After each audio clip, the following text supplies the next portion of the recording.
Hello everyone, my name is Sarah Agnetti, and today I'm going to be discussing central and main idea.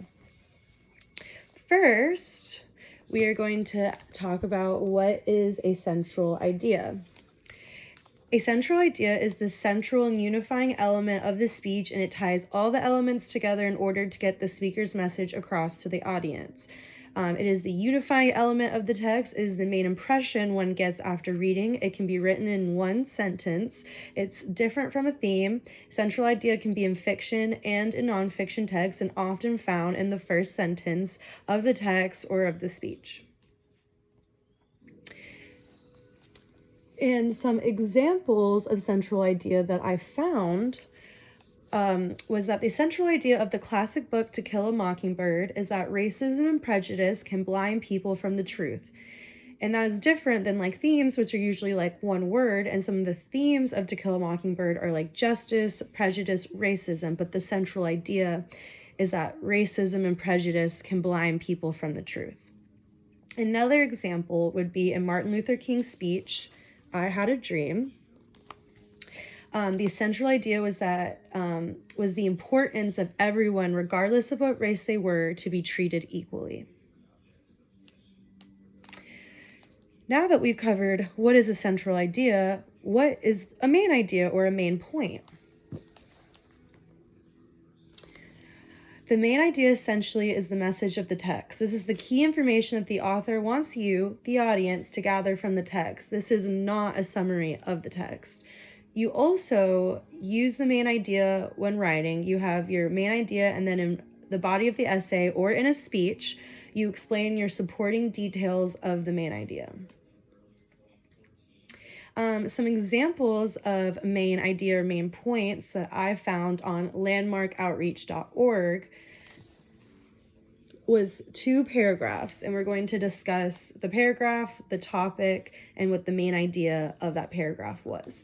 So the first example is summer is a wonderful time to spend at the Gulf Shores in Alabama. It is a beach with light-colored soft sand.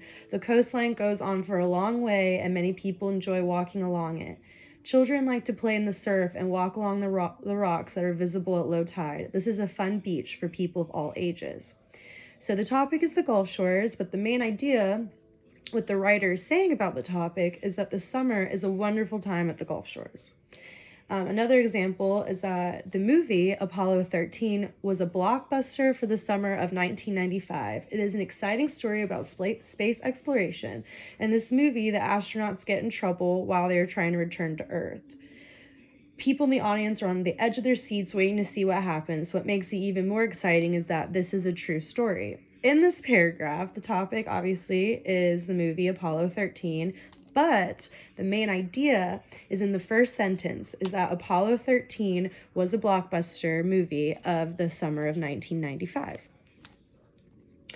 So now that we've covered what is a central idea and what is a main idea, and we discussed some examples of both, we are now going to compare the two.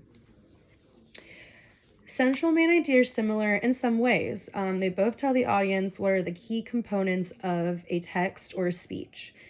There can be a main idea of each paragraph in the literary text, while the central idea is the overall idea of the whole text or the whole speech. So the central idea addresses what these main ideas and points are, and it addresses all of it all together. And both are usually can be found in one sentence. Central idea and main idea can get mixed up with each other. In order to be a great speaker or a writer, you need to understand what these differences are. So thank you guys so much for listening, and good luck.